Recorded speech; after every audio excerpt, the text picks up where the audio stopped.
ओम साई राम। मैं अनुराधा आज श्री साई सत्यचरित्र से अध्याय 47वें का अध्ययन करूंगी।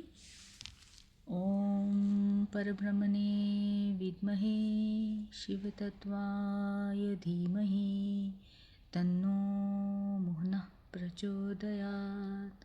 ओम परब्रह्मणे विद्महे शिवतत्त्वाय धीमहि तन्नो मोहनः प्रचोदयात्।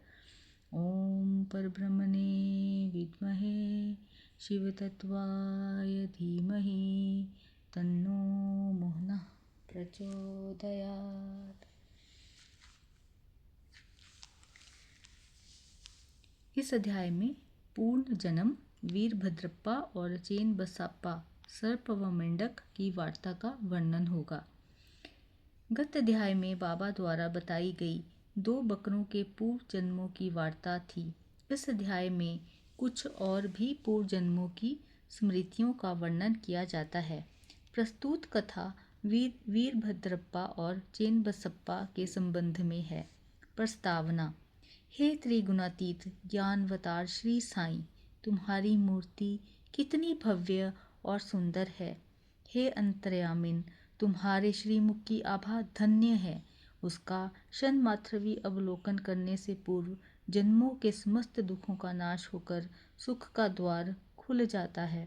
परंतु हे मेरे प्यारे श्री साईं, यदि तुम अपने स्वभाववश ही कुछ कृपा कटाक्ष करो तभी इसकी कुछ आशा हो सकती है।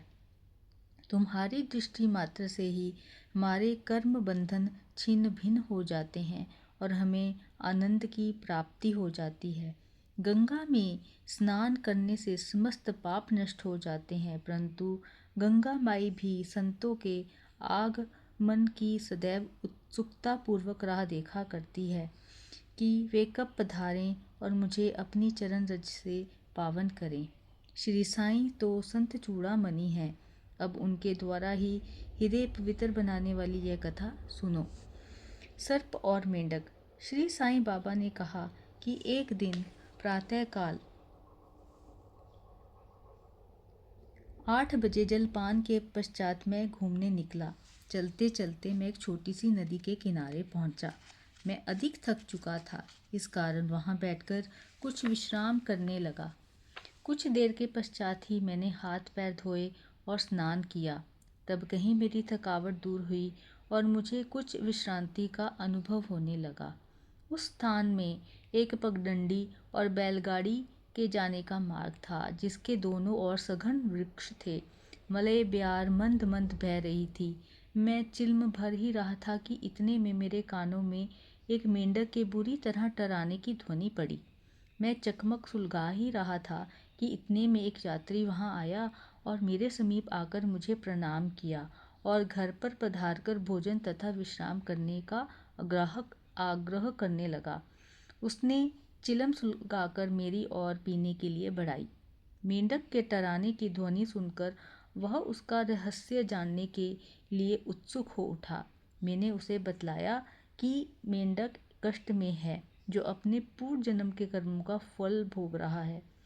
पूर्व जन्म के कर्मों का फल इस जन्म में भोगना पड़ता है, अतः अब इसका चिल्लाना व्यर्थ है। एक कश लेकर उसने चिलम मेरी ओर बढ़ाई। थोड़ा देखूं तो आखिर बात क्या है, ऐसा कहकर वह उधर जाने लगा। मैंने उसे बतलाया कि एक बड़े सांप ने एक मेंढक को मुंह में दबा लिया है, इसी कारण वह चिल्ला रहा है। दोनों ही पूर्व जन्म में बड़े दुष्ट थे और अब इस शरीर में अपने कर्मों का फल भोग रहे हैं। आगंतुक ने घटनास्थल पर जाकर देखा कि सचमुच एक बड़े सर्प ने एक बड़े मेंढक को मुंह में दबा रखा है।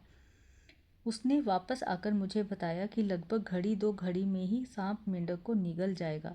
मैंने कहा, नहीं, यह कभी नहीं हो सकता। मैं उसका संरक्षक पिता हूँ और इस समय यहाँ उपस्थित हूँ। फिर सर्प की क्या सामर्थ्य है कि मेंढक को निगल जाए? क्या मैं व्यर्थ ही यहाँ बैठा हूँ? देखो, मैं अभी उसकी किस प्रकार रक्षा करता हूँ। दोबारा चिल्म पीने के पश्चात हम लोग उस स्थान पर गए। आगंतुक डरने लगा और उसने मुझे आगे बढ़ने से रोका कि कहीं सर्प आक्रमण ना कर दे।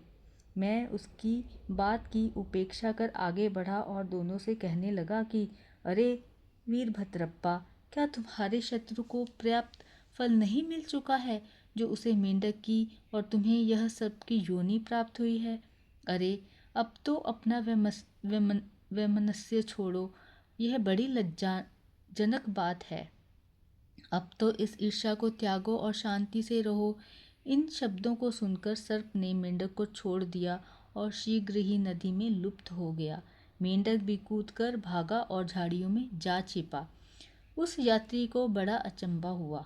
उसकी समझ में न आया कि बाबा के शब्दों को सुनकर सांप ने मेंढक को क्यों छोड़ दिया और वीरभद्रप्पा व चेन बसाप्पा कौन थे।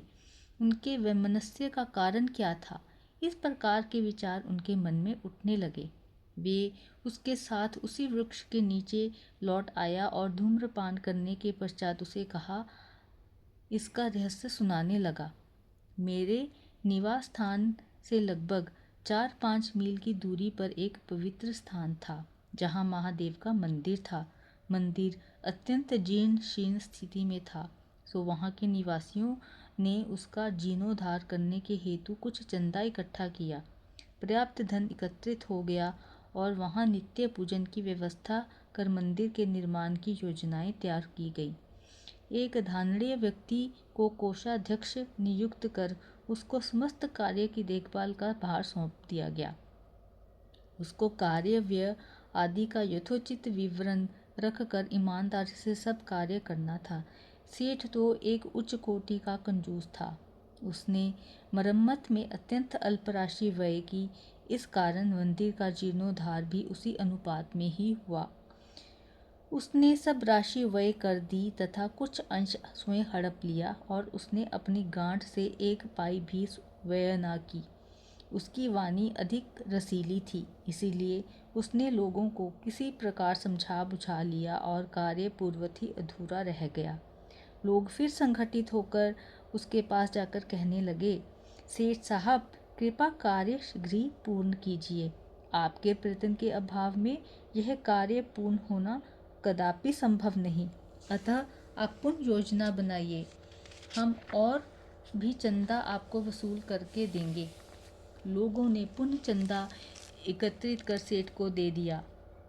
उसने रुपये तो ले लिए, परंतु पूर्ववत ही शांत बैठा रहा।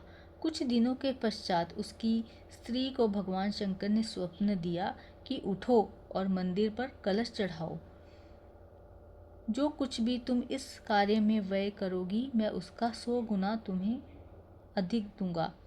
उसने यह स्वप्न अपने पति को सुना दिया। सेठ भयभीत होकर सोचने लगा कि यह कार्य तो ज़्यादा रुपए खर्च करने वाला है, इसलिए उसने यह बात हंसकर टाल दी कि यह तो एक निरा स्वप्न ही है और उस पर भी कहीं विश्वास किया जा सकता है। यदि ऐसा होता तो महादेव मेरे समक्ष ही प्रकट होकर यह बात मुझसे ना कह देते। मैं क्या तुमसे अधिक दूर था? यह स्वप्न शुभदायक नहीं। यह तो पति पत्नी के संबंध बिगाड़ने वाला है, इसलिए तुम बिल्कुल शांत रहो। भगवान को ऐसे द्रव्य की आवश्यकता ही नहीं जो दानियों की इच्छा के विरुद्ध एकत्र किया गया हो। वे तो सदैव प्रेम के भूखे हैं तथा प्रेम और भक्ति पूर्वक दिए गए एक तुच्छ तांबे का सिक्का भी सहर्ष स्वीकार कर लेते हैं।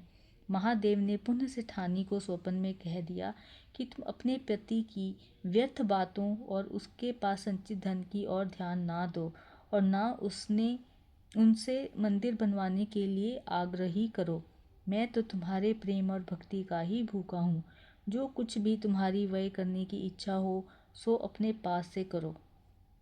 उसने अपने पति से विचार विनिमय करके अपने पिता से प्राप्त आभूषणों को विक्रय करने का निश्चय किया। तब कपिल सेठ अशांत हो उठा। इस बार उसने भगवान को भी धोखा देने की ठान ली। उसने कौड़ी मोल केवल 1000 रुपयों में ही अपनी पत्नी के समस्त आभूषण स्वयं खरीद डाले और एक बंजर भूमि का भाग मंदिर के निमित्त लगा दिया, जिससे उसकी पत्नी ने भी चुपचाप स्वीकार कर लिया। सेठ ने जो भूमि दी वह उसकी स्वयं की ना थी, वरन एक निर्धन स्त्री दुबकी की थी। जो इसके यहाँ 200 रुपये में गिरवी रखी हुई थी। दीर्घ काल तक वह ऋण चुकाकर उसे वापस ना ले सकी, इसीलिए उस धूर्त कृपण ने अपनी स्त्री दुबकी और भगवान को धोखा दे दिया। भूमि पथरीली होने के कारण उसमें उत्तम ऋतु में भी कोई पैदावार ना होती थी। इस प्रकार यह लेन देन समाप्त हुआ। भूमि उस मंदिर के पुजारी को दे दी गई, जो उसे पाकर बहुत प्रसन्न हुआ। कुछ समय के पश्चात एक विचित्र घटना हुई। एक दिन बहुत जोरों से झंझावत आया और अतिवृष्टि हुई। उस कृपण के घर पर बिजली गिरी और फलस्वरूप पति पत्नी दोनों की मृत्यु हो गई। दुबकी ने भी अंतिम श्वास छोड़ दी। अगले जन्म में वह कृपण मथुरा के एक ब्राह्मण कुल में उत्पन्न हुआ और उसका नाम वीरभद्रप्पा रखा गया। उसकी धर्म पत्नी उस मंदिर के पुजारी के घर कन्या होकर उत्पन्न हुई और उसका नाम गौरी रखा गया।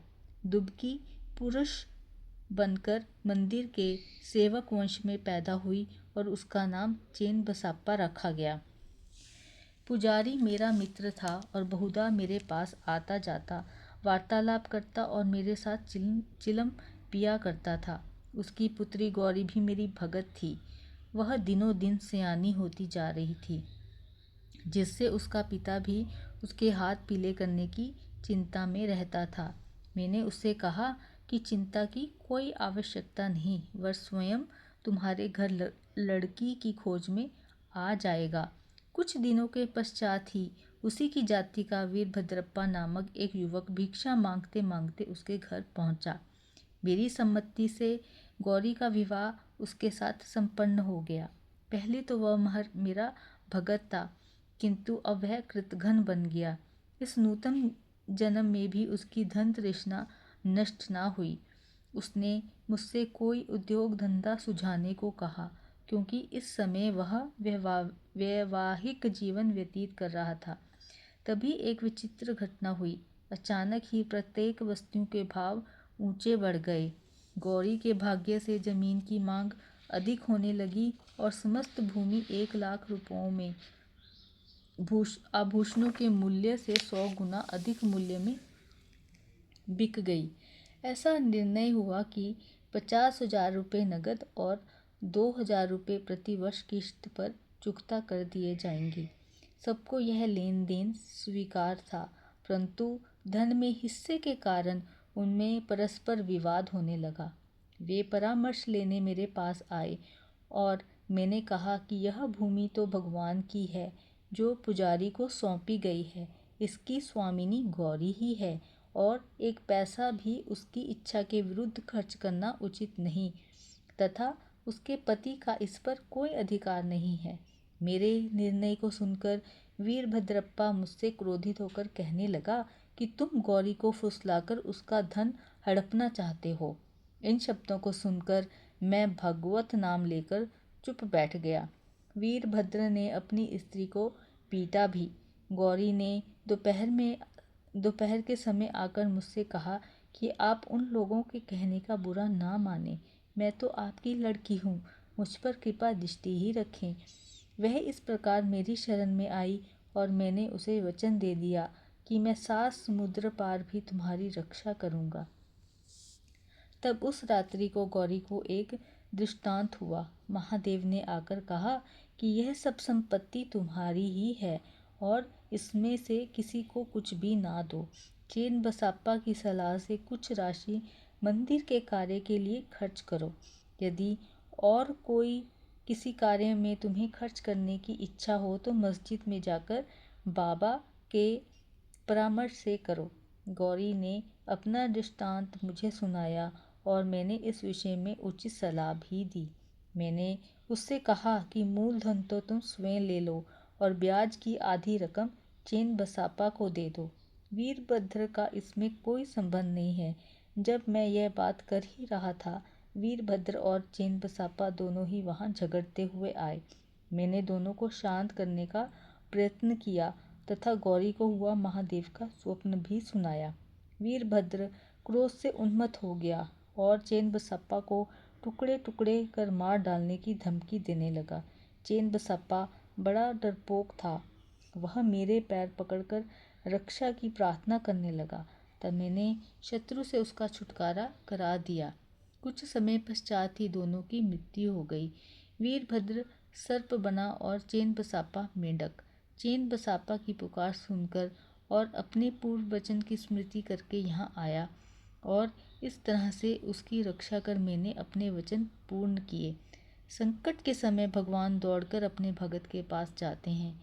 उसने मुझे यहाँ भेजकर चेन बसापा की रक्षा कराई। यह सब ईश्वरीय लीला है। शिक्षा। इस कथा की यही शिक्षा है कि जो जैसा बोता है वैसा ही काटता है, जब तक कि भोग पूर्ण नहीं होता। पिछला ऋण और अन्य लोगों के साथ लेन देन का व्यवहार जब तक पूर्ण नहीं होता, तब तक छुटकारा भी संभव नहीं है। धन तृष्णा मनुष्य का पतन कर देती है और अंत में इससे ही वह विनाश को प्राप्त होता है। श्री सद्गुरु साईनाथ अर्पणमस्तु। शुभम भवतु। ओम साई राम। जय मोहन जी।